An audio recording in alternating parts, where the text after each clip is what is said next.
The most weird और a vulgar comment आपको अभी तक मिला हो इंस्टाग्राम पे? इतनी गंदी गंदी गालियाँ तक भी लिखी थी मुझे कि एक बार ना आई स्टार्ट क्राइंग। मैंने बोला यार मैं नहीं कर पाऊंगी, मतलब सॉरी।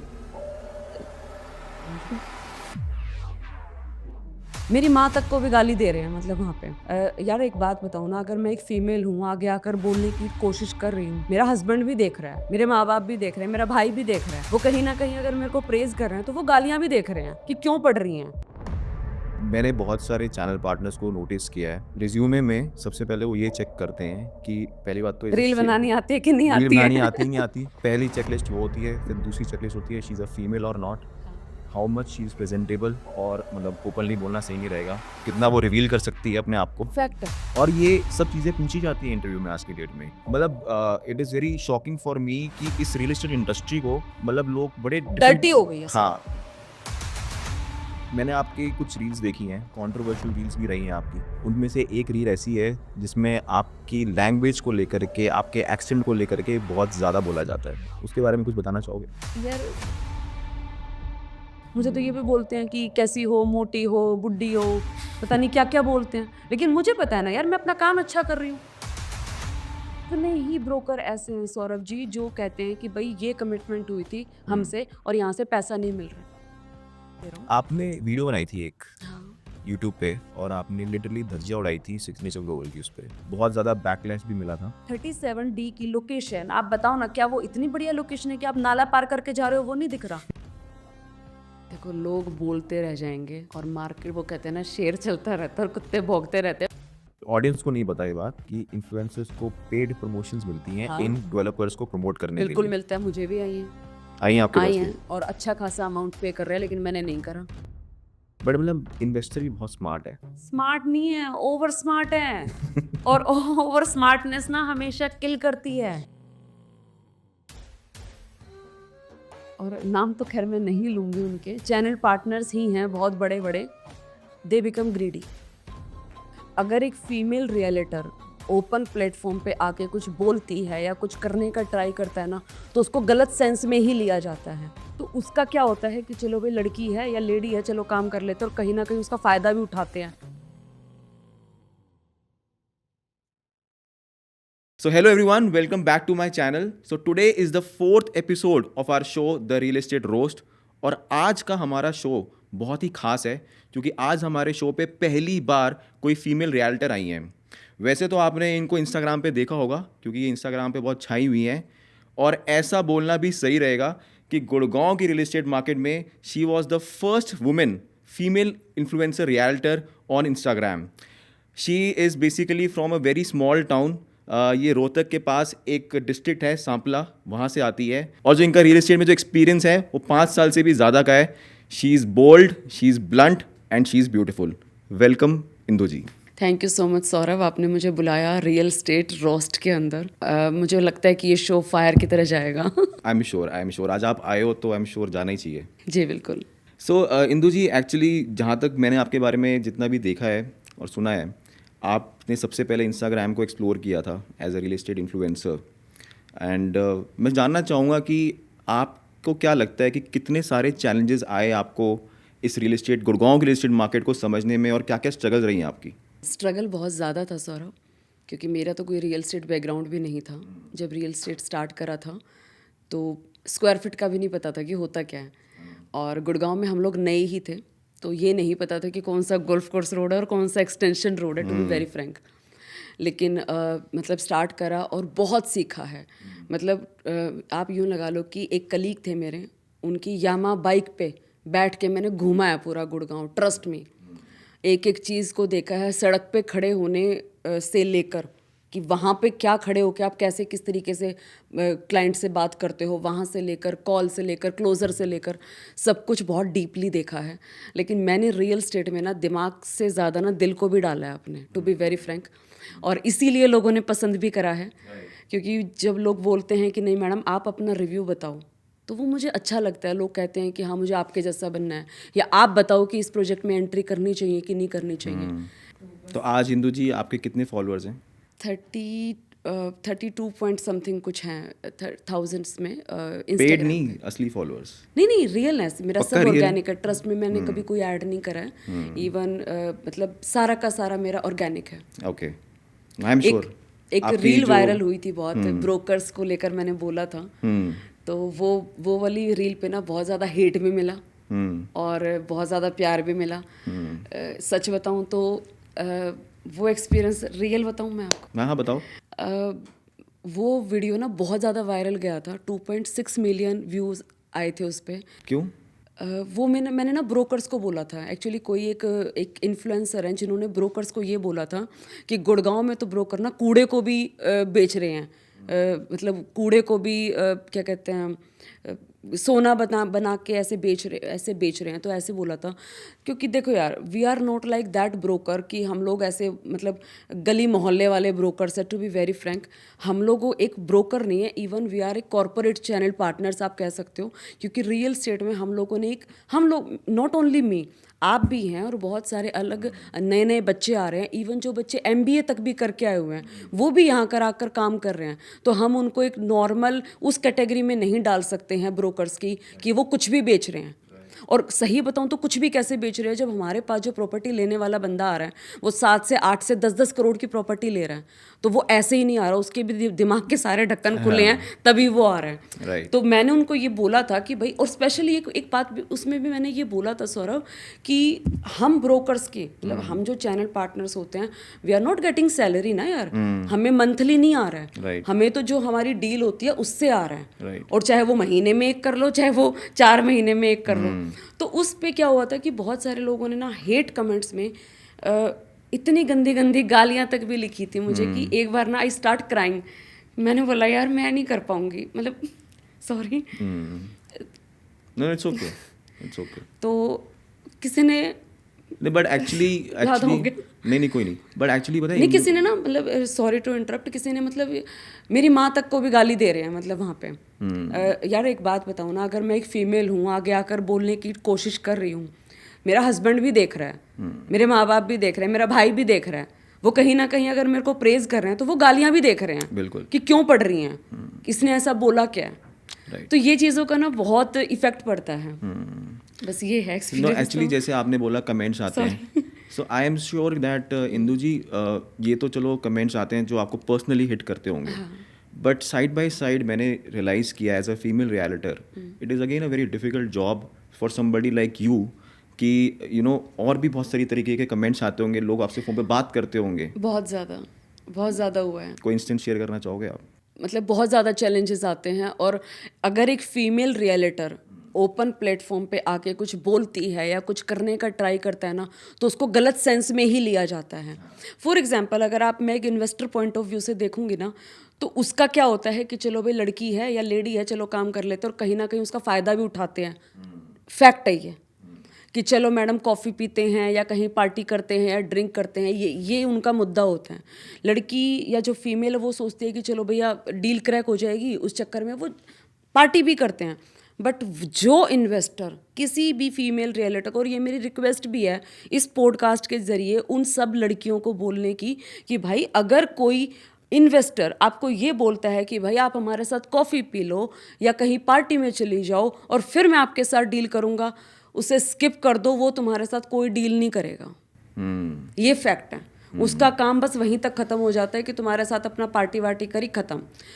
डील वो उसी बंदे के साथ करेगा जिसके अंदर गट्स होंगे कि वो उसकी जो इन्वेस्टमेंट वो उससे करा रहा है, वो उसको क्या डील दे रहा है और उसको किस तरीके से मैनेज करता है और उसको कहाँ पर वो बेनिफिट दिला पाएगा कल को। बट आजकल मैंने बहुत सारे चैनल पार्टनर्स को नोटिस किया है, रिज्यूमे में सबसे पहले वो ये चेक करते हैं कि पहली बात तो रील बनानी आती है कि नहीं आती है। रील बनानी आती नहीं आती पहली चेकलिस्ट वो होती है, फिर दूसरी चेकलिस्ट होती है शी इज़ अ फीमेल और not, how much she is presentable, और मतलब ओपनली बोलना सही नहीं रहेगा, कितना वो रिवील कर सकती है अपने आप को, फैक्ट है। और ये सब चीज़ें पूछी जाती हैं इंटरव्यू में आज की डेट में। मतलब it is very shocking for me कि इस रियल एस्टेट इंडस्ट्री को मतलब लोग बड़े डर्टी हो गई है। हाँ, मतलब बहुत अलग तरीके से देखते हैं। और मतलब ऐसे इंस्टेंस देखे हैं मैंने जो फीमेल रियलिटर्स होती है उनको 1 साल का एक्सपीरियंस नहीं होता। आप 1 साल की बात कर रहे हो, लड़कियां आती हैं डे 2 या 3 से वो वीडियो बना रही है, और वीडियो का क्या होता है यार, कैंपेन चलते हैं, सीधी बात है कि जो भी जो ब्रोकर है या चैनल पार्टनर वो पैसे लगा के उसको बूस्ट कर देते हैं। उस लड़की को कुछ भी नहीं पता है, रादर देन कि आप उसकी ब्यूटी देख कर आ रहे हो। और इन्वेस्टर को भी ये अक्ल होनी चाहिए कि भाई आप मॉडलिंग देख कर नहीं जा रहे हो, आप ये देखो कि आप किससे बात कर रहे हो। देखो सबसे बड़ी बात क्या है सौरभ जी, अगर कोई इन्वेस्टर आ रहा है ना तो उसके अंदर ठीक है हमने पैसा तो कमाना है, लेकिन उसको अपना समझ के जब हम बेचेंगे ना कि हाँ भाई अगर इस प्रॉपर्टी में मैं पैसा लगाऊं, क्योंकि कहीं ना कहीं मुझे, आपको या बाकी सारे रियलिटर को नहीं ये पता होता है कि हाँ भाई ये प्रोजेक्ट में कितना दम है, क्या ये रेट इतना क्या कहते हैं, क्या ये उतना रेट डिजर्व करता भी है कि नहीं करता है। तो क्या मैं अपना पैसा डाल दूंगी? अगर मैं ही नहीं डाल रही तो मैं कैसे किसी को दिलवा दूंगी? तो ये थोड़ा सा ना दिल का भी यूज़ करना ज़रूरी होता है। तो नहीं, मैं आपसे बिल्कुल सहमत हूँ, बट क्योंकि आप भी एक इन्फ्लुएंसर हो, कितना टाइम हो गया आपको स्टार्ट किए हुए? मुझे अप्रॉक्स 3 साल हो गए हैं। नहीं, और इंस्टाग्राम पे मुझे 3 साल ही हो गए हैं। अच्छा, लेकिन 3 साल पहले हो चुके हैं। ज़्यादा स्लो चल रहा था। अभी वायरल हुई हैं तो लोग पहचानने लग गए हैं। सो अभी तक अगर आप इस वीडियो में बने हुए हैं तो इस वीडियो को लाइक एंड सब्सक्राइब ज़रूर करिएगा, और मुझे कमेंट बॉक्स में ज़रूर बताइएगा कि आप अगर किसी भी और फीमेल इन्फ्लुएंसर या किसी पर्सनालिटी को रोस्ट करवाना चाहते हैं, या फिर आप चाहते हैं मैं किसी बिल्डर को रोस्ट करूं, तो please mention in the comment box कि आपको किसको रोस्ट करवाना है। और मेरे पास एक बहुत ही अच्छी एक इन्वेस्टमेंट अपॉर्चुनिटी आई हुई है। वैसे तो मैं पिच नहीं करता, मैं सिर्फ कंसल्ट करता हूं, बट मुझे लगा आज एक अंडर वैल्यूड प्रोजेक्ट है एक सेक्टर 80 के अंदर, जिसकी जो विसिनिटी है that is Karma lake lands, और शोभा का एक बहुत अच्छा प्रोजेक्ट है जहाँ पे Shobha is trading somewhere around 26,000 rupees. ये पर्टिकुलर ए लिस्टेड प्लेयर का जो प्रोजेक्ट है that is coming at somewhere around 13,500। और अगर आपको इसके बारे में कोई भी इन्फॉर्मेशन चाहिए या आपको कुछ ल्यूक्रेटिव प्लान समझना है तो आप मुझे नीचे दिए गए नंबर पे #sector80 करके लिख के भेज सकते हैं। I will get in touch with you. So Indu ji, मैंने आपके कुछ रील्स देखी हैं, कॉन्ट्रोवर्शियल रील्स भी रही हैं आपकी। उनमें से एक रील ऐसी है जिसमें आपकी लैंग्वेज को लेकर के, आपके एक्सेंट को लेकर के बहुत ज़्यादा बोला जाता है। उसके बारे में कुछ बताना चाहोगे? यार पता है क्या है, अब लैंग्वेज के मेरे को नहीं लगता, देखो मैंने ये उस वीडियो में ओपन भी बोला था कि हमारे रियल एस्टेट के काम में ना हमारी लैंग्वेज मैटर नहीं करती है। इंग्लिश, देखो मैं अभी सौरभ जी गांव की लड़की हूँ, बिल्कुल टिपिकल हिंदी मीडियम से पढ़ी हुई हूँ, कर रखा है MA लेकिन हिंदी मीडियम से। घर में मेरे ऐसा माहौल नहीं है कि मेरे फादर मदर इंग्लिश बोलते हैं, कुछ करते हैं, जो करा है हम नहीं करा है। लेकिन अब मेरी टोन में हरियाणवी टच भी आता है। अब हरियाणवी है तो ऑब्वियसली हरियाणा, तो आपकी मेजरली जो ऑडियंस होगी फिर तो हरियाणवी ज़्यादा होगी। हाँ हरियाणवी ज़्यादा है। तब भी ऐसे कमेंट आते हैं लोगों को ना, पता है क्या होता है, बोलने से मतलब होता है वो और ये ना लोगों को ना खुद को सो कॉल्ड अच्छा दिखाने के लिए तो वो बोल देंगे कि हाँ औरतों को आगे बढ़ाओ, ये करो वो करो, लैंग्वेज मैटर नहीं करती, लेकिन वहीं पे उसको पॉइंट भी करते हैं। तो मुझे तो बहुत बोलते हैं, मुझे तो ये भी बोलते हैं कि कैसी हो, मोटी हो, बुड्ढी हो, पता नहीं क्या क्या बोलते हैं। लेकिन मुझे पता है ना यार, मैं अपना काम अच्छा कर रही हूँ, मैं जो इन्वेस्टमेंट करा रही हूँ उसको पता है, और मुझे पता है कि वो क्या डील मुझसे लेके गया, उस जो पर्टिकुलर प्रॉपर्टी वो लेकर गया उसमें इन्वेस्टमेंट करके उसने बेनिफिट कमाया है, तो उसके लिए वो मैटर करता है। जैसे भी आपने बताया कि मैंने 4 साल, मुझे आपको रफली 4 साल से ज़्यादा हो चुके हैं आए हुए। आई एम श्योर कि मार्केट में 15 साल 20 साल पुराने भी कई सारे चैनल पार्टनर्स बैठे हुए हैं। बिल्कुल बिल्कुल। आपको नहीं लगता कि एक जो चैनल पार्टनर जिसके पास ज़्यादा एक्सपीरियंस है आपसे, मेरे से, ठीक है, ज़्यादा नॉलेज है, ठीक है, आज वो इतना ज़्यादा अपनी पोटेंशियल नहीं दिखा पा रहा एज एन इन्फ्लुएंसर जो आप दिखा रहे हो मार्केट के अंदर? उनको ना कहीं आपने ना बहुत सही बात बोली है, और नाम तो खैर मैं नहीं लूँगी, उनके चैनल पार्टनर्स ही हैं बहुत बड़े बड़े, they become greedy, trust me. Why? बस पेट नहीं भर रहा उनका इतना बड़ा बनने के बाद भी नहीं है, ये बात फैक्ट है। और स्पेशली मैंने काम करा है कंपनीज़ में, और बहुत चैलेंजेस आते हैं कि जो कमिटमेंट करी जा रही है ना, और कहीं ना कहीं अब वो जो चैनल पार्टनर्स हैं बड़े बड़े, उनकी ना खुल रही हैं चीज़ें मार्केट में। क्यों? क्योंकि ना तो वो अपने एम्प्लॉयज़ को संभाल पा रहे हैं जो कि अच्छे, जिनके अंदर पोटेंशियल है करने का। क्यों? क्योंकि जब आप उनको पे ही नहीं कर रहे हो तो कहीं ना कहीं भाई एक बात बताओ ना, एक बंदा कुछ डिजर्व कर रहा है, आप उसको वो चीज़ें प्रोवाइड ही नहीं करा रहे हो, तो ऑब्वियसली वो जाएगा बाहर। और वो क्यों जा रहा है? क्योंकि आप उसको वो चीज़ें जो है प्रोवाइड नहीं करा रहे हो। सेकंड बात ये है कि जो जैसे हमारे रियल स्टेट में ना पास बैक का हो गया, या ब्रोकर जो होते हैं, चैनल पार्टनर्स होते हैं, वो अपना डील लगाते हैं। कितने ही ब्रोकर ऐसे हैं सौरभ जी जो कहते हैं कि भाई ये कमिटमेंट हुई थी हमसे और यहाँ से पैसा नहीं मिल रहा। ये मैंने भी बहुत सुना है मार्केट में। ये है आप लगा लो कि जैसे मान लो आपने डील लगाई है, बशर्ते कि क्लाइंट का जो है बीबीए बन गया, लेकिन आपको फिर भी चक्कर काटने पड़ रहे हैं अकाउंटेंट के। सो आपके पास ऐसे लोगों के फ़ोन आते हैं कि मैंने फलाने चैनल पार्टनर से लिया था और आज आप मेरी रीसेल करवा। अरे आते हैं अभी भी, बस ये तो तो फिर क्या करते हो आप? यार मेरे को सच में गुस्सा आता है उस बात पे कि कह रहे, फिर कहते हैं मैडम मैंने तो आपकी वीडियो अब देखी थी। भाई जब जाने से पहले देख लेता, कम से कम एक बात बताओ ना, मैं जो आपको चीज़ दे रही हूँ उसमें फिर मैं रिस्पॉन्सिबल रहूँगी ना। फिर चाहे मैं वीडियो के थ्रू आपकी चीज़ निकलवाऊँ, चाहे कैसे भी निकलवाऊँ, लेकिन मैं निकाल के दूंगी आपकी चीज़। लेकिन आप ले रहे हो किसी और से, तो बेनिफिट तो आप पहले उसको दे रहे हो, फिर जब उनके बस की होता नहीं है तो फिर आप यहाँ आ रहे हो, फिर आप भी क्यों रहे हो? और ऐसे लोग होते हैं आई थिंक जो सबसे ज़्यादा कमेंट करते हैं कि मार्केट क्रैश होने वाली है, करेक्शन होने वाली है, क्योंकि उनकी अपनी तो जो इन्वेंट्री है वो रीसेल नहीं हो रही होती। वही बात आ जाती है कि जो चीज़ मेरी पहुंच से बाहर है ना, अब फॉर एग्जांपल मान लो ज़ारा ब्रांड है, मेरी पहुंच से बाहर है, चलो छोड़ो ना, क्या ही ज़ारा, कुछ नहीं है ज़ारा, लेकिन अगर मैं उसको अफोर्ड कर सकती हूँ तो मैं उसी में जाऊँगी और उसी से शॉपिंग करूँगी। बिल्कुल, है ना। और एक और चीज़ मैंने बड़ी नोटिस करी है, आप एक पर्टिकुलर ब्रांड टार्क इशवा बहुत बेचते हो। कोई पर्सनल मोटिव है आपका?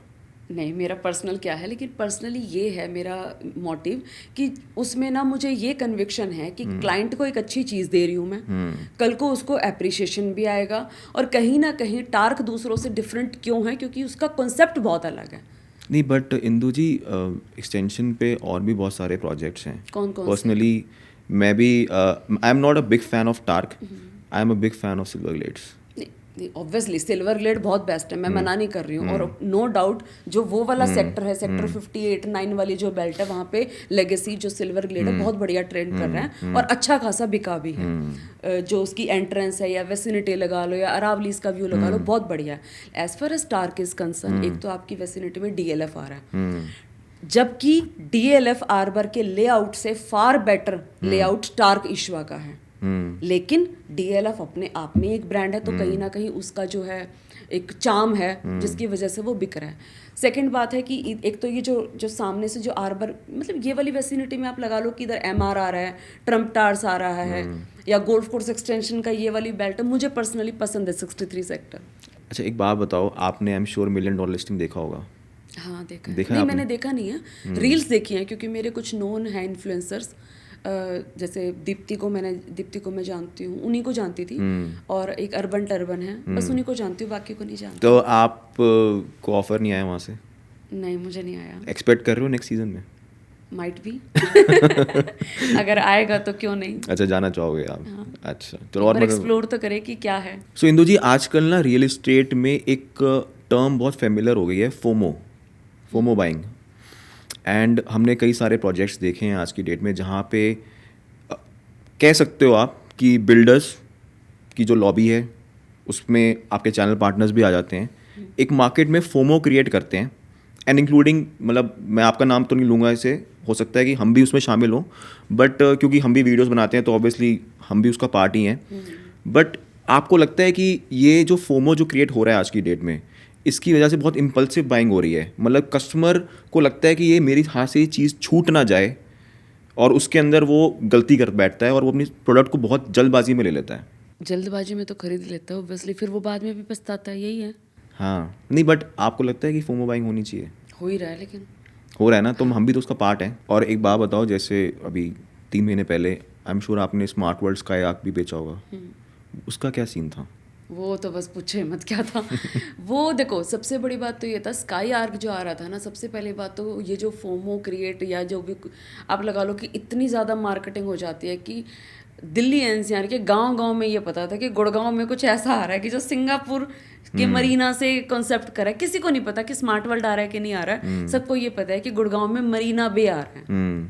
तो ये कितनी हाइप क्रिएट हुई थी, लेकिन नो डाउट वो प्रोजेक्ट का जो है, मतलब कहीं ना कहीं मुझे थोड़ा सा ओवर प्राइस लगा, क्योंकि इस फोमो के चक्कर में ना बिल्डर खेल गया, जो मुझे लगा पर्सनली, क्योंकि पहले ये लोग बोल के चल रहे थे कि 15,500-16,000 का प्राइस आएगा, लेकिन उसके अंदर जो इन्होंने बाद में गेम खेला, गेम ही कहूँगी मैं तो इसको, कि वो स्मार्ट प्ले कर गया कि EDC IDC कार क्लब करके वो 18.5 17.5 18.5 19 ऐसे नीचे 17.5 फिर 18.5 फिर 19 फिर 21,000 तक भी जो है इनकी गई हैं। और जबकि वहाँ पे सिग्नेचर ग्लोबल का टाइटेनियम प्रोजेक्ट है, वो नहीं बिक पा रहा, वो नहीं बिक 16,000 के प्राइस पे, बट ये आज 19,000 के प्राइस पे फोमो में बिक गया। नहीं, एक और आप मिस कर गए, ट्यूलिप ट्यूलिप का क्रिम्सन। हाँ, मैंने उसमें ट्यूलिप में काम करा है, इधर स्काई आर्क में भी करा है।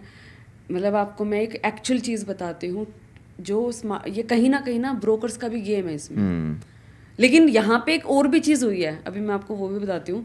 पहले हमें ये लग रहा था हर एक ब्रोकर को कि भाई इतना बड़ा प्रोजेक्ट आ रहा है तो हमें भी ब्रोकरेज इतनी मिलेगी, और हम लोगों ने भी, मैं थोड़ा सा इसको टर्न हो गया बात का, लेकिन हम उस बात पे भी आएंगे कि भाई इसमें तो इतना वो आएगा, क्या कहते हैं, ब्रोकरेज आएगी, और सारे के सारे ब्रोकर, ये क्या होते हैं, कैचर, सब वहीं खड़े हैं। और उसी बीच में साइड में ट्यूलिप क्रिम्सन, ट्रस्ट मी, जैसे राशन कार्ड की दुकान होती है ना, कि प्लास्टिक की कुर्सियों पे बैठ के बेच दिया उन्होंने प्रोजेक्ट। आपने सिग्नेचर ग्लोबल भी बेचा था टाइटेनियम? मैंने नहीं बेचा। नहीं बेचा? मैंने ट्राई करा था, लेकिन जब प्राइस आया ना तो मुझे थोड़ा सा ओवर प्राइस लगा। क्लाइंट ने भी ये बोला कि नहीं इंदु बहुत ज़्यादा आ रहा है, मैं इसे नहीं ले रहा हूँ। आपने वीडियो बनाई थी एक यूट्यूब पे, और आपने लिटरली धज्जियाँ उड़ाई थी सिग्नेचर ग्लोबल की, उस पर बहुत ज़्यादा बैकलैश भी मिला था। सिग्नेचर ग्लोबल एक अच्छा डेवलपर है। पहले तो मैं किसी की भावनाओं को हर्ट नहीं करना चाहती, मैं एक जो बात बोलूँगी, लेकिन सिग्नेचर ग्लोबल ना बहुत बढ़िया काम कर रहे हैं, मोर देन ए डिकेड से मार्केट में सस्टेन कर रहे हैं बढ़िया अच्छा खासा। और ये लोगों ने स्टार्ट करा अफोर्डेबल से, उसके बाद ये लोग धीरे धीरे अफोर्डेबल से आए 1-1.25 करोड़ की प्रॉपर्टीज़ के अंदर। लोगों को भी सहारा मिला कि हाँ भाई एक डेवलपर है जो हम लोगों को भी पॉइंट कर रहे हैं कि चलो भाई हमारे लायक उसके पास चीज़ें हैं। इन्होंने क्या करा, उसके बाद ये लोग एक और बिल्डर फ्लोर लेकर आए थे 63 सेक्टर में, कुछ 2.5 करोड़ के आसपास का कुछ का था वो भी चलो ठीक था, लेकिन इंस्टेंट ये लोग मार गए जंप। सेक्टर 37D, वो भी आप लगा लो 37D की लोकेशन। आप बताओ ना, क्या वो इतनी बढ़िया लोकेशन है कि आप नाला पार करके जा रहे हो वो नहीं दिख रहा? आप इतना महंगा प्रोजेक्ट, और पता क्या होता है, सारी चीज़ें ना इन ब्रोकरों ने हालत ख़राब कर रखी है। एक प्रोजेक्ट लाइमलाइट में आया नहीं कि उसके सामने कैचर ही कैचर लग जाता है। क्लाइंट भी कंफ्यूज कि इतनी भीड़ ब्रोकरों की है, ये क्लाइंट आए हुए हैं। हाँ। ये होता है।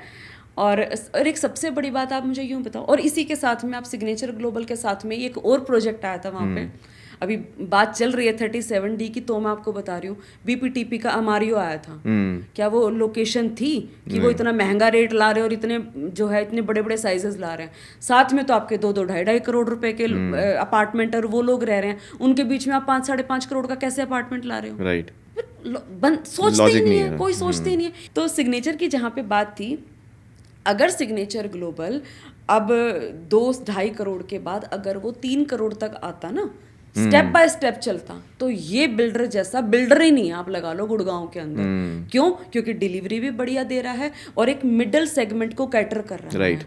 और अगर सिग्नेचर ग्लोबल लग्जरी में जाने की बजाय, चलो ठीक है वो जा रहे हैं अच्छी बात है, लेकिन उसकी बजाय अगर वो एक मिडिल सेगमेंट को कैटर करते ना, तो ऐसा बहुत सारा इन्वेस्टर और एंड यूजर है मार्केट के अंदर जिसके पास चीजें नहीं है 2.5, 3, 3.5 करोड़ वाली चीजें ही नहीं है।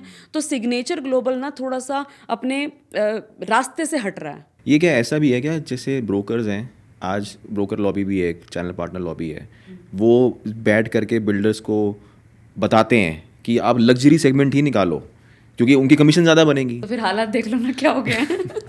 वो ब्रोकर के कहने से चलेंगे तो यही होगा। हाँ नहीं, मतलब मुझे ऐसा लगता है कभी कभार कि back to back luxury launches कोई मिडिल क्लास के लिए 2 करोड़ 2.5 करोड़ में कुछ है ही नहीं। सिग्नेचर ग्लोबल बहुत बढ़िया चल रहे हैं, लेकिन बस वो थोड़ा सा डगमगा गए। वो उधर वो फोमो का शिकार हुए, मुझे ऐसा लग रहा है personally, I might be wrong, लेकिन अगर वो 3 करोड़ वाली कैटेगरी को करते ना, इनसे बढ़िया डेवलपर ही नहीं है मार्केट। 3 से 4 पे जाते, 4 से 5, 6, हाँ, एक ऐसे स्टेयर्स की तरह चढ़ते ना, तो ये बिल्डर मुझे पसंद है। मैंने अपनी लास्ट वीडियो में जब मैंने रोस्ट किया था सिग्नेचर ग्लोबल का, तो मैंने भी यही बोला था कि 1 साल के अंदर बैक टू बैक इन्होंने 4 लग्जरी लॉन्चेस करे हैं। और ऐसा कुछ नहीं है कि मतलब सब कुछ 1 डे सोल्ड आउट था, मतलब नहीं था, और अभी भी नहीं है सिनेरियो। बट मतलब मेन चीज़ ये थी कि अगर आपको करना ही था तो आप एक लग्जरी लॉन्च करते, आप मार्केट को समझते, एक्सपीरियंस लेते, and then you should have gone further. अभी आई एम श्योर आपके भी कुछ वीडियोस पे ना कमेंट्स आते होंगे मार्केट को लेकर के कि मार्केट क्रैश होने वाली है, कूड़ा है गुड़गांव, है ना, और गुड़गांव के प्राइसेस इन्फ्लेट हो रखे हैं। मतलब अब तो खैर अब तो और ज़्यादा बोलेंगे लोग, क्योंकि कैमेलियाज 190 करोड़ का पेंट हाउस बिका है। देखो, लोग बोलते रह जाएंगे और मार्केट, वो कहते हैं ना, शेर चलता रहता है और कुत्ते भौंकते रहते हैं, बट मेरा यहाँ पे किसी को वो मतलब नहीं है। गुड़गांव की मार्केट नहीं रुकेगी। क्या रीज़न लगता है आपको? अब गुड़गांव एक ऐसा शहर हो गया है कि जहाँ पे नॉट ओनली दिल्ली एनसीआर से लोग आ रहे हैं, बाहर से भी लोग आके रह रहे हैं। 500 फॉर्चून कंपनीज की हेडक्वार्टर्स हैं यहाँ पर। अब 190 करोड़ का जो है अपार्टमेंट बिक गया है। डहलियाज आ रहा है, और ठीक है, चलो डहलियाज तो एक अलग ही क्लास की बात है। अगर हम कनेक्टिविटी की बात करें, इंफ्रास्ट्रक्चर की बात करें, कमी कहाँ रह गई है? नहीं, बट लोग तो कहते हैं ना कि गुड़गांव का इंफ्रास्ट्रक्चर है नहीं उस लायक कि जहाँ पे 100 करोड़ 190 करोड़ की प्रॉपर्टी बिक जाए। प्लस अभी रिसेंटली आपने भी देखा होगा, क्योंकि मेरे को बहुत सारे कमेंट आते हैं कि you no it is the most polluted city, मतलब आने वाले 10 साल में यहाँ पे कोई रहना ही नहीं चाहेगा। क्योंकि ये क्वेश्चंस आज रेलिवेंट है, क्योंकि जनता पूछती है सवाल ऐसे। नहीं, देखो वो भी अपनी और एज अ इन्फ्लुएंसर अगर हम क्वेश्चन के आंसर नहीं देंगे तो कौन देगा? देखो, गुड़गांव में ना, पता है क्या है, गुड़गांव में जो पहले कुछ एरियाज ऐसे भी हैं जो बिल्कुल भी प्लान्ड नहीं है। जैसे जो पहले के सेक्टर कटे हुए हैं ना, ट्रस्ट में आप जाकर देखो, यही नहीं पता कि कटिंग किस तरीके से हो रखी है सेक्टर्स की। लेकिन अभी जो एक्सटेंशन वाले ये जो सेक्टर बन रहे हैं, ये पूरे प्लान्ड है तरीके। ऐसा नहीं है, देखो एकदम से चीज़ें नहीं वो आप क्लियर कर सकते हैं, कुछ भी कर सकते हैं, लेकिन चीज़ों में फ़र्क पड़ रहा है पहले से। और रही बात अभी जो हम बात कर रहे थे कि क्या कहते हैं, गुड़गांव रियल एस्टेट हाइप पे है, तो आप लगा लो ना। एक बात बताओ, अभी जैसे यूईआर आ गया, दिल्ली बॉम्बे कॉरिडोर आ गया है, द्वारका एक्सप्रेस वे आ गया है, इधर अभी जो हमारा एसपी ये वाटिका चौक है, इसके ऊपर भी एक क्लोवर लीफ बनाया जा रहा है। तो चीज़ें सेटल हो रही हैं, ऐसा नहीं हो रहा है। और प्रोजेक्ट्स भी आप लगा लो। देखो एक छोटा सा फर्क है, आप एक चाय का कप पीते हो ना, तो एक चाय का कप आपको टपरी पे भी मिलेगा 10 रुपए का, ठीक है। और वही अगर आप किसी एक सही रेस्टोरेंट में जाके पियोगे तो चाय आपको मिलेगी 80 या 100 रुपए की, और वही किसी 5 स्टार में पियोगे ना तो वो चीज़ आपको मिलेगी 500 रुपए की। तो प्रोजेक्ट की क्लास देखो, आपकी ये देखो कि आपको फैसिलिटीज़ क्या मिल रही है। अभी चाय तो चाय, वही दूध चीनी पत्ती डाल के तो आपने मॉल में चाय पी है, वही उस टपरी वाले ने पी है। लेकिन आप मॉल में ना वो चकाचौंध का और एसी में बैठने का पैसा दे रहे हो, मतलब उस वेसिनिटी का पैसा दे रहे हो जो आपको फील कराई जा रही है, वो फीलिंग का पैसा दे रहे हो। सिंपल। क्योंकि लोग तो आजकल कंपेयर करते हैं कि नोएडा का इंफ्रास्ट्रक्चर बेटर है गुड़गांव से, कि लोग कंपैरिजन करते हैं ऐसा, क्योंकि हमें भी सुनने को मिलता है। एंड लोग कहते हैं कि नोएडा इतना महंगा नहीं है, गुड़गांव इतना महंगा हो चुका है, जबकि इंफ्रास्ट्रक्चर उस लेवल का नहीं है लोगों का। देखो, मैं वैसे नोएडा करती नहीं हूँ, और टू बी वेरी फ्रैंक गई भी नहीं, हो सकता है कि मैं अवेयर भी नहीं हूँ वहाँ के मार्केट से, लेकिन गुड़गांव है। गुड़गांव ज़्यादा मुझे नहीं पता नोएडा के बारे में। मैंने आपकी रील्स में एक चीज़ नोटिस करी है इंदु जी, आप जब कोई नया डेवलपर आता है, क्योंकि आजकल मार्केट में ना बहुत सारे नए डेवलपर्स आ चुके हैं जिन्होंने शायद आँख खोलो, नया डेवलपर मिलता है। हाँ, और उन्होंने शायद गुड़गांव की रियल एस्टेट मार्केट को इतना एक्सप्लोर नहीं किया अभी तक, पहला प्रोजेक्ट लेके आए हुए हैं। बट आप स्पेसिफिकली कोई नए डेवलपर पे नहीं जाते, जैसे फॉर एग्जांपल अडोर, एक इम्पीरियम, ट्रिवॉक, ट्रिनिटी, लाइन है, कोई जाति दुश्मनी, गंगा रियलिटी, कोई जाति दुश्मनी आप नहीं। फिर वही एक सेम बात आ जाती है यहाँ पे हमारे लिए ना, एज ए कंसल्टेंट मेरे ऊपर ना डील कराना और अपना पैसा लेके अपने घर भाग जाना नहीं है। अगर मैं किसी का पैसा लगवा रही हूँ ना सौरभ जी, तो वो मेरी रिस्पॉन्सिबिलिटी है बहुत बड़ी, मुझे रात को चैन से सोना है।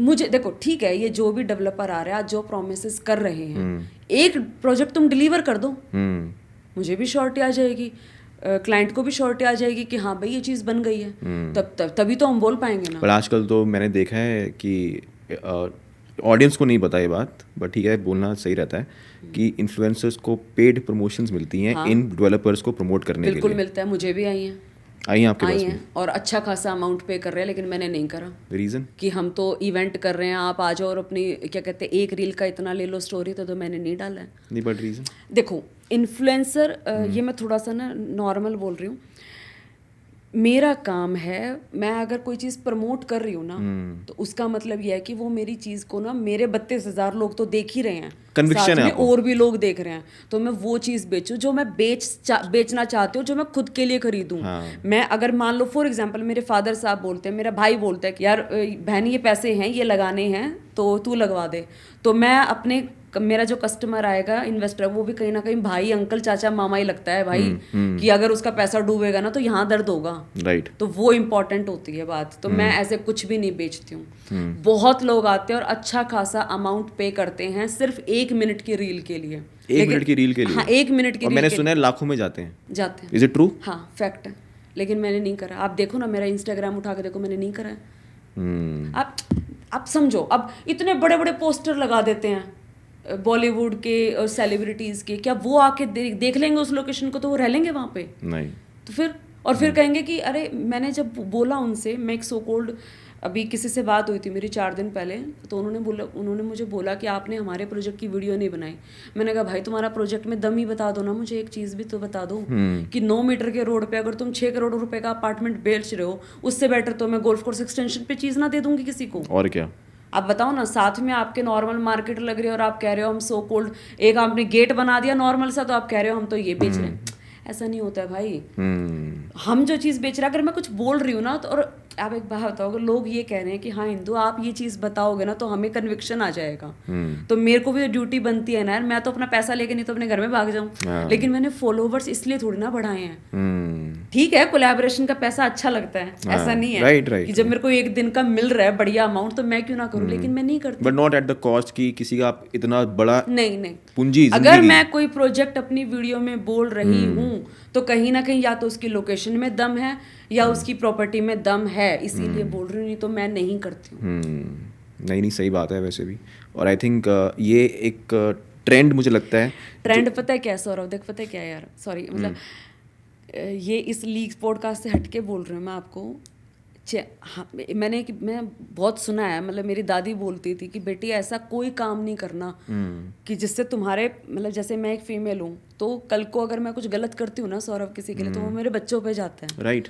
तो मेरे को यार ऐसा कोई काम नहीं करना, कोई भी नहीं करना यार, कि मतलब हाँ भाई उस बंदी ने मेरा ये पैसा मार लिया या मरवा दिया या उसके कहने से मैंने ये प्रॉपर्टी ले ली तो मेरे को नुकसान हो गया, भाई हाई नहीं चाहिए। मैं जो प्रॉपर्टी दिला रही हूँ ना, अगर उसमें अगर मैं एक अपनी ऑनेस्ट ब्रोकरेज की भी बात करूं तो 6-7 करोड़ के अपार्टमेंट में मेरा ईमानदारी का भी मुझे 6 लाख रुपए मिलता है यार, और 6 लाख रुपए कम नहीं है। हाँ ठीक है, अच्छा अमाउंट है। क्यों मैं हाई तोबा करूं, क्यों मैं इधर उधर। और कितने सारे ब्रोकर मैं आपको यहाँ दिखा दूंगी जो नॉर्मली जो 3-3% वाले जो प्रोजेक्ट उनका काम भी नहीं करते। वो करते ही वहाँ पे जहाँ पे 8%, वो करते ही वहाँ पे है जहाँ पे उनको 8 से 9% का मिल रहा है। एक अपार्टमेंट बेचने पे उनको मिल रहा है 50 लाख रुपए। लेकिन इन्वेस्टर की भी बुद्धि ना बहुत खराब है, वो वहीं जाएंगे। क्यों? उनको वो अपनी सो कोल्ड चमचागिरी की आदत पड़ गई है ना कि अरे सर आप आओ तो सही, मैं करवा दूंगा। बट आपके साथ भी ऐसा होता है क्या कि इन्वेस्टर्स होते हैं फोन करके आपसे इन्फॉर्मेशन ले लेंगे? हाँ, ठीक है, होता है। फिर आपको लगेगा अच्छा ठीक है मेरे से बात कर रहा है, इंटरेस्टेड है,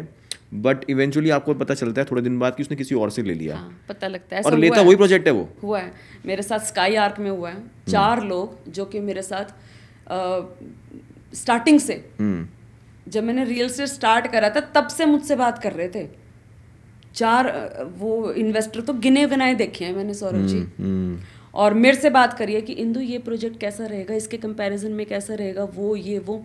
जब मेरे से बात हुई उन्होंने मुझे बोला कि भाई क्या आप फाइनल रेट दे दोगे? मैंने बोला कि जी जो भी आएगा मेरे को, मैं 1% रख के सारा आपको डिलीवर कर दूंगी, लेकिन अभी मुझे, अब वो कहते रेट बताओ कितना अमाउंट है। अरे भाई जब मुझे अभी पता ही नहीं है तो मैं तुम्हें कितना दे दूंगी? right. अब ये चीज़ ना, सारी चीज़ें ट्रस्ट के ऊपर डिपेंड करती है। या तो तुम्हें मुझ पर ट्रस्ट होना चाहिए कि भाई जो इस लड़की को जो आएगा ब्रोकरेज ये रख के मुझे दे देगी, लेकिन इसी उसमें वे दूसरी जगह पे जाके कट भी जाएंगे कि वो उनका काट भी जाएगा और उनको पास बैक भी नहीं देगा। right. और ये होता है। बट मतलब इन्वेस्टर भी बहुत स्मार्ट है। स्मार्ट नहीं है, ओवर स्मार्ट है। और ओवर स्मार्टनेस ना हमेशा किल करती है।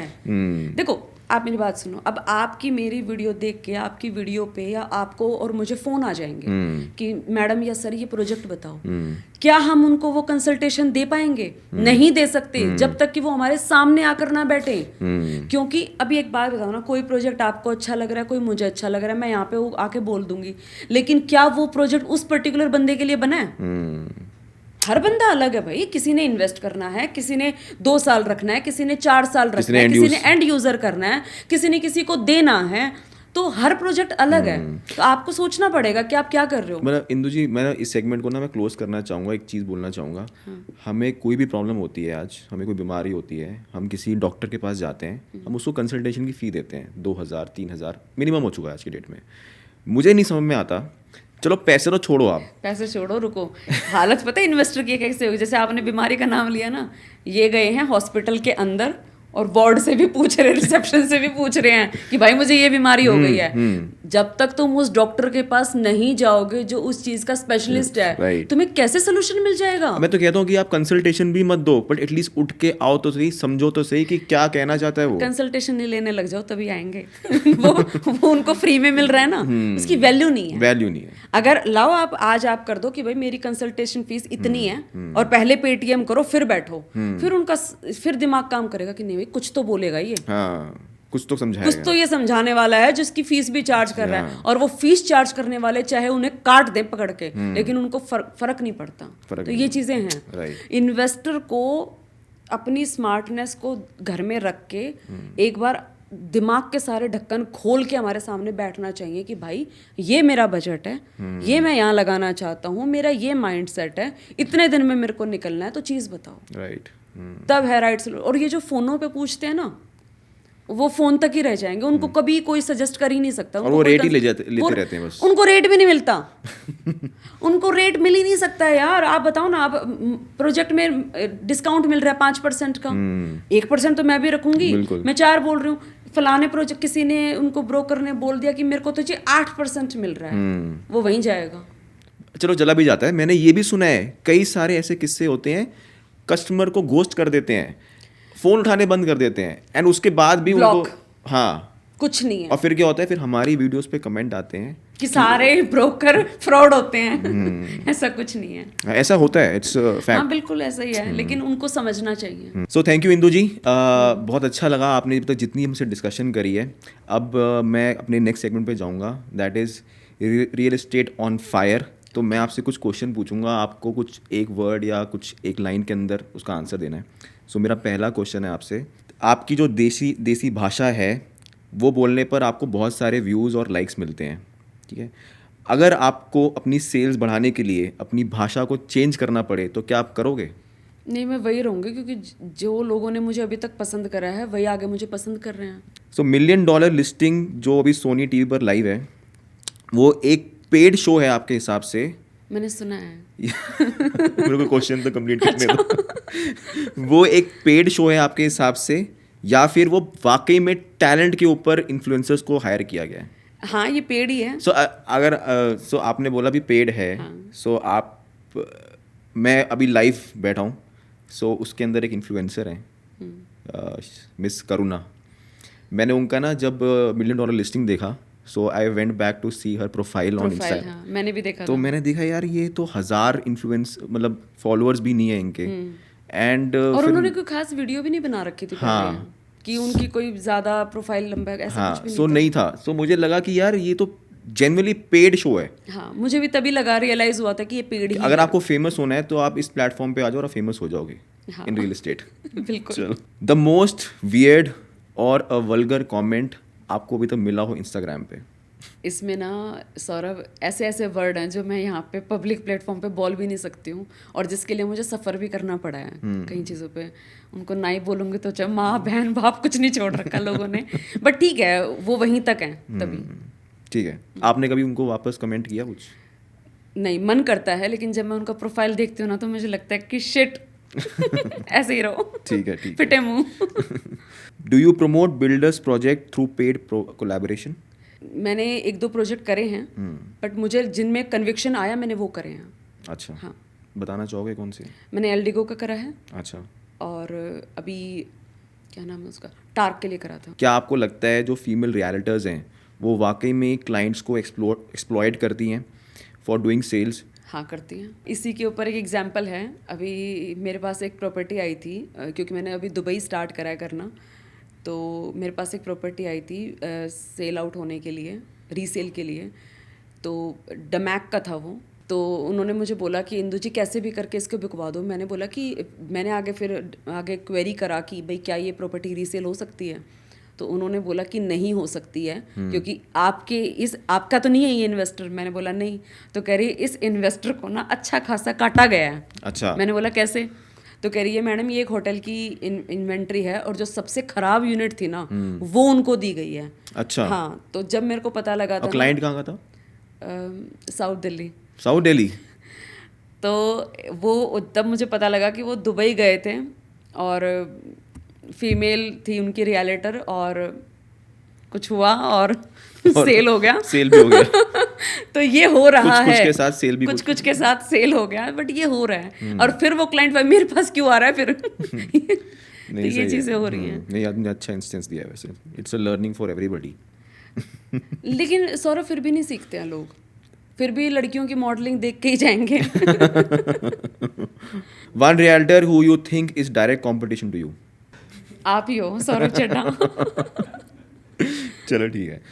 वन चैनल पार्टनर और ब्रोकर फर्म यू थिंक एक फ्रॉड है गुड़गांव के रियल एस्टेट मार्केट में, और उसके साथ आप कभी भी कोई भी तरह का काम नहीं करना चाहोगे?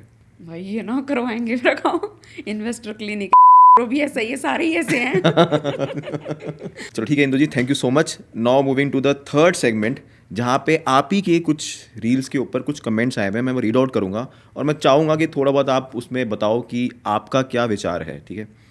So first comment on your own reel: south Delhi में हम रहते हैं और आज खुले में बोलते हैं, कूड़ा है गुड़गांव, हाँ यार। ग्रेटर कैलाश में बाप बैठे हैं सबके। और इसका फिर मैंने उनको आंसर भी दिया था। क्या? देखो यही बात यही थी कि देखो साउथ दिल्ली ठीक है, चलो सो कोड बढ़िया, अपना दिल्ली में आप रहते हो, लेकिन वही लोग तो आकर गुड़गांव में इन्वेस्ट कर रहे हैं। आप 8-8 करोड़ के अपार्टमेंट में रह रहे हो, लेकिन लड़ तो लिफ्ट और पार्किंग के लिए फिर भी लड़ रहे हो।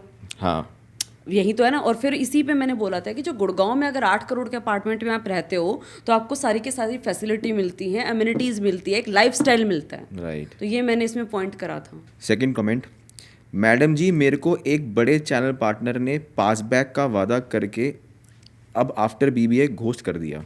ये मैंने देखा नहीं था वैसे, लेकिन भाई ऐसा है, अब नहीं होगा। अब मेरे पास आओ, मैं दूंगा आपको पूरा पासबैक।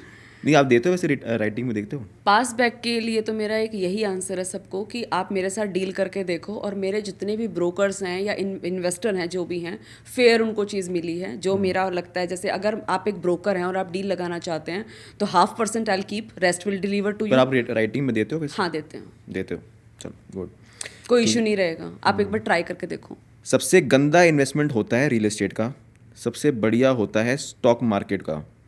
इक्विटी में इन्वेस्ट करो, बाकी तो सब बकवास है। देखो ऐसा नहीं है कि स्टॉक मार्केट में भी जिसकी लगते हैं ना ऊपर से जाके नीचे, आसमान से नीचे पटकता है स्टॉक मार्केट भी, और जिनका पैसा गया है ना ये उन्हीं को पता है। और रियल स्टेट में अगर आप इन्वेस्ट करते हो ना, तो जितना आपने इन्वेस्ट करना है आप माइनस में कभी नहीं जाओगे, आप हमेशा प्लस में ही रहोगे। और इसका ट्रू एग्जाम्पल है प्लॉट्स की इन्वेस्टमेंट।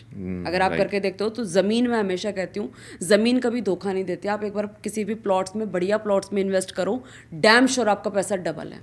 ठीक है हिंदू ji, thank you so much for answering all the questions. बहुत मज़ा आया आपके साथ।